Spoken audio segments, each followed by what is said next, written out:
नमस्ते दोस्तों, स्वागत है आप सबका स्पेशल लिविंग ब्लॉग में। मैं हूं आपका दोस्त पूजा। स्वागत करती हूं आप सभी का मेरे चैनल पर। तो दोस्तों, कैसे हैं आप सब? उम्मीद करती हूँ सभी अच्छे होंगे। मैं भी यहाँ पर ठीक हूँ। तो दोस्तों, आप देख सकते हैं मेरे बिस्तर के हालात। यहाँ पे बच्चे जो है खेल के मतलब सारे सामान रख दिया है। और बाबू का मैं सबसे पहले डायपर चेंज कर रही हूँ। और रात को भी इसने डायपर मतलब पूरा वो हो गया था, खराब हो गया था। इस वजह से पूरा बिस्तर वगैरह जो है गीला हो गया था। और इसका जो है कपड़े वगैरह भी सब गीला हो गया था, मैंने चेंज कर दिया था।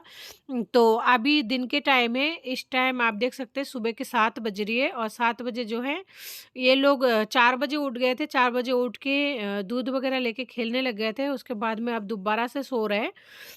तो सोनू तो सो रहा है, वो तो अकेला सो जाएगा क्योंकि वो थोड़ा बड़ा हो गया है ना, तो वो समझता है कि हाँ भाई नींद आ रही है, अब सोना है।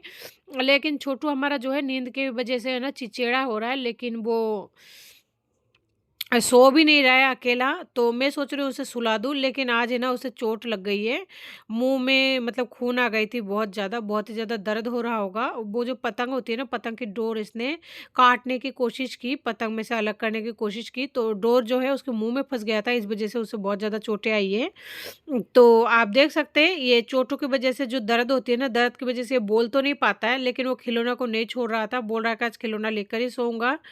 एक तो बॉल ले लिया जो उसे बहुत पसंद है, और दूसरा है ना ये कुत्ता जो इसे बहुत पसंद है। ये दोनों इसका क्या है, फेवरेट खिलौना है। तो इनके साथ खेलते-खेलते ये सोना चाहता है, लेकिन मुझे थपकी देने में, सुलाने में उसे बहुत परेशानी हो रही थी। क्योंकि बीच में बॉल आ रही थी, तो इस वज़ह से वो ठीक से सो भी नहीं पा रहा था, लेकिन उसे लेने की कोशिश कर रही थी, तो वो दे भी नहीं रहा था। और बिस्तर इतना बखेरा हुआ था, उसमें काँच की बर्तन वग़ैरह भी रखी हुई है, जो कि मुझे रखना है, लेकिन इसकी गोदी होते हुए मैं कैसे रखूँ समझ नहीं आ रही थी। पर देखती हूँ अगर ये नीचे सो जाता है ना, तो नीचे मतलब रखने की कोशिश करूँगी। तो दोस्तों, देखती हूँ इसे सुलाती हूँ, ये कैसा मतलब कैसा करता है। अगर वो सो जाता है तो अच्छी बात है, अगर नहीं सोता है तो बच्चों को रुला के तो काम वैसे भी नहीं कर सकती। तो थोड़ा बहुत ये गारी वगैरह जो है सरका देती हूँ और इसको जो है सुला देती हूँ। देखती हूँ अगर नहीं रोता है ना तो आसानी से कर लूँगी, कोई दिक्कत नहीं है। तो यहीं पे पास में मैंने इस टब को कल धोकर और सुखा लिया है। तो इस वजह से इसमें रखूँगी। खिलौनों को भी एक दिन धोना पड़ेगा क्योंकि बहुत दिन हो गए मैंने धोया भी नहीं है। तो आप देख सकते हैं कितने सारे खिलौना जो है ये लोग बिस्तर में खेलते हैं। क्योंकि मेरा रूम में जगह कम होने की वजह से बच्चों का मतलब वैसे पूरे घर में खेलते हैं, लेकिन बिस्तर में ज़्यादा खेलते हैं। तो ये सारे खिलौने वगैरह जो है देख सकते हैं यहीं पे ला के रख दिया था। और आज के बाद ये खिलौना का टोकरी हो गया है, इसी में बच्चों की खिलौना रख दिया करूँगी ताकि एक जगह सेट रहे। और देख सकते हैं मेरा बाबू जो है रोने लग गया है और बार-बार मुँह में उँगली दे रहा था। इसका मतलब कि है ना उसे जो है लगी है ना, तो बहुत ज़्यादा पेन हो रहा है। तो फाइनली मैंने उसे दोबारा गोदी ले लिया और मुँह में से ना बहुत ज़्यादा सूजन सा हो रहा था। तो ये बहुत तो ज़्यादा रो रहा दोस्तों, है। फाइनली जो है बाबू सो गए हैं और इसके हाथ में अभी भी खिलौना ले रखा है। आप देख सकते हैं ये बॉल मतलब पकड़ते पकड़ते छोड़ दिया। और ये कुत्ता आज उसका है ना मुंह में लगा था, बहुत ज्यादा मतलब चोट लगी थी। इस वजह से उसे बहुत तकलीफ और दर्द था, इस वजह से वो खिलौने के साथ मतलब इस तरह से बुरा तो बहुत लगता है। पता है सारे दिन सुबह से शाम कट जाता है ना। सुबह 4 बजे उठ जाती हूँ और शाम को भी मतलब 3-4 बज जाता है। रात को कभी कभी 2 बज जाती है, कभी 3 बज जाती है। कभी किसी का मन नहीं मिलता। मैंने ये चीज देखा है, चाहे पियर में हो चाहे ससुराल में हो, कितना कुछ कर लो किसी के लिए, कभी मन नहीं मिलता, किसी का नहीं मिलता। और किसका मन चाहिए होता है? पियर में माँ बाप का और ससुराल में पति का। तो पियर तो रहती नहीं है शादी के बाद में, और जो ससुराल है उसमें, ससुराल हो चाहे मतलब बच्चे होने के बाद में तो अलग है।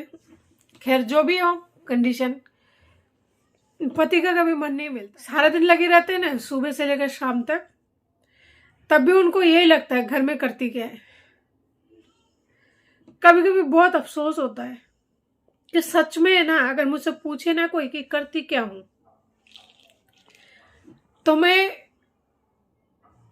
खुद भी जवाब नहीं दे पाती हूँ कि मैं मतलब सच में क्या करती हूँ। कि मतलब 4 बजे उठती हूँ, रात को बज जाती है। आपको पता है कल रात को सोनू को बहुत ज्यादा तकलीफ हो रहा था, पता नहीं किस बात की, पेट दर्द हो रहा था। फिर उसके बाद में वो लेटरिन गया, फिर उल्टी किया। बहुत ज्यादा छोटे बच्चों में ना अक्सर ये प्रॉब्लम मैंने देखा है। जब से सोनू बड़ा हो रहा है ना, तब से आज 5 साल हो गए हैं, 4-5 साल हो गए, 5 साल पूरा नहीं हुआ है।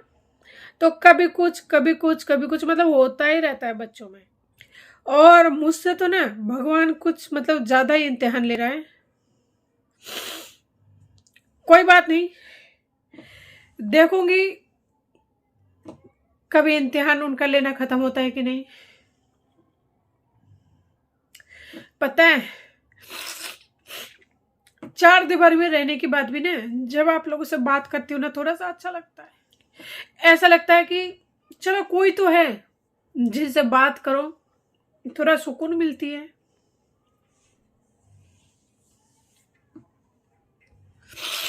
मैं भी खुश रहने की कोशिश करती हूँ बच्चों के साथ।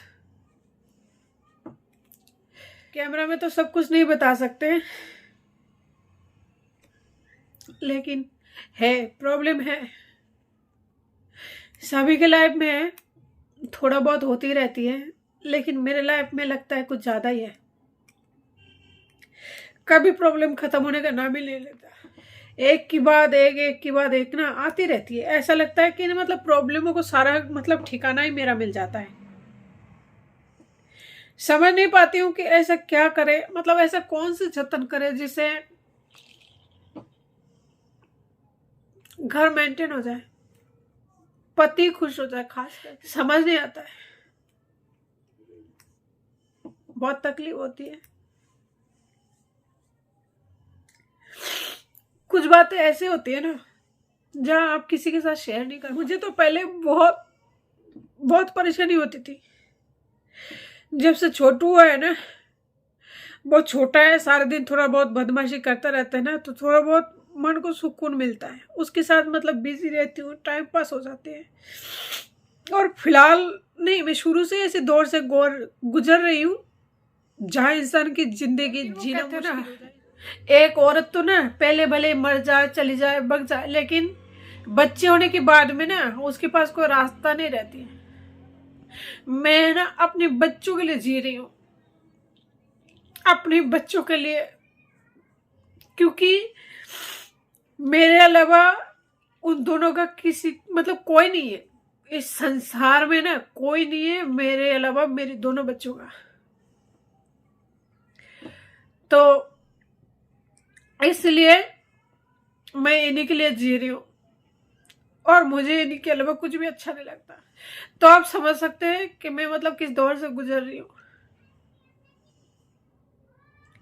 और ऐसी तकलीफ है ना, मैं किसी को बोल भी नहीं सकती, खुलकर बोल भी नहीं सकती कि मुझे क्या तकलीफ है। अगर आप बाहर वाले को बोलोगे तो वो मजाक उड़ाता है, खुद के दिल में दबाओगे ना तो सीने में तकलीफ होती है। बच्चा छोटा है, उसके सामने आप रो भी नहीं सकते, वो पूछता है मम्मा क्या हुआ। और बाकी जो लोग हैं उन्हें कोई फर्क नहीं पड़ता। मैंने सबको देख लिया, मेरी बहन, मेरे माँ बाप, मेरे पति, सबसे बड़ा जख्म दे दिया, लेकिन जी रही हूँ, बच्चों की वजह से जीऊंगी, कोशिश करूंगी कि बस भगवान मुझे जिंदा रखे, मुझे ये आशीर्वाद दे दे कि मेरा हाथ पैर सही सलामत रहे, मैं जिंदा रहूं, ताकि भीख मांग के भी अगर खिलाना पड़े ना अपने बच्चों को, उनको पालूं, उन्हें दर दर के ठोकरे न खाने पड़े। दोस्तों, मुझे पता है आप लोगों को ये वीडियो बुरा लगा होगा, आई एम सॉरी, माफ कर दीजिएगा, क्योंकि बात करने के लिए किसी न किसी की तो जरूरत पड़ती है ना। तो मैंने अपने दिल की बातें आप लोगों से शेयर की, माफी चाहती हूँ इस तरह की घटिया वीडियो बनाने के लिए। पर मेरे पास ना आप लोगों के अलावा कोई नहीं है बात करने के लिए, इसीलिए एक फैमिली समझ के, एक दोस्त समझ के आप लोगों से शेयर की, माफ कर देना।